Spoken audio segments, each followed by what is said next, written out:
Bhí deireadh seachtaine iontach agam. Bhí me ag gimmert leadóige ar an ine. Bhuaigh mé an cluiche. Bhí me ag snáb ar an sahran. Thum me is seach san isce. Bhí spórt ag scléip agam. Bhí me ag cluiche rugby ar an dónach. Bhí an áit dubh le daoine. Bhain me an tainneamh as an gluthe. Anois an Aimsire léamh ag Rory. Túr na Haimsire. Bé sé grianmhar sa túisceart.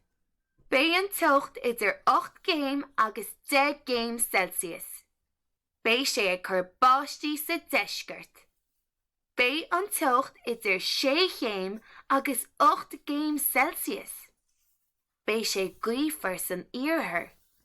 Bé an tocht idir 7 géim agus 9 géim Celsius. Bé sé scamalach san airthar. Bé an tocht idir 1 géim déag agus 3 géim déag Celsius.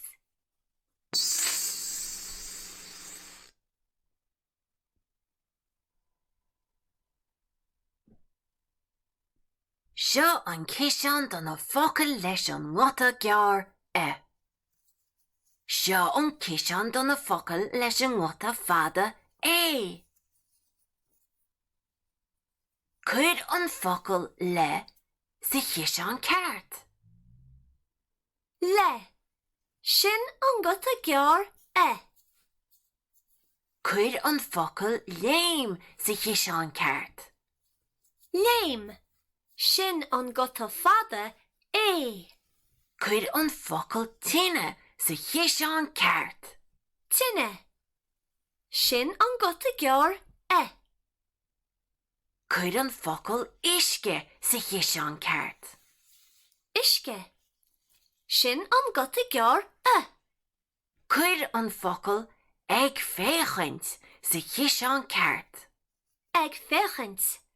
Sin an gota fada é. Cuir an focail réalta sa ciseán ceart. Réalta. Sin an gota fada é. Cuir an focail aráiste sa ciseán ceart. Aráiste. Sin an gota gear e. Cuir an focail ospidéal sa ciseán ceart. Ospidéal. Sin an gota fada é. Cuir an focail eile sa ciseán ceart. Eile. Sin an gota gear e.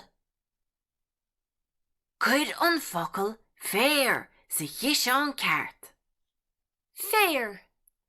Sin an gota fada é. Cuir an focail téad sa ciseán ceart. Téad. Sin an gota fada é. Cuir an focail a bhaile sa ciseán ceart. A bhaile. Sin an gota gear e. Cuir an focail rince sa ciseán ceart. Rince. Sin an gota gear e. Cuir an focail éan sa ciseán ceart. Éan. Sin an gota fada é. Go hiantach ar fad.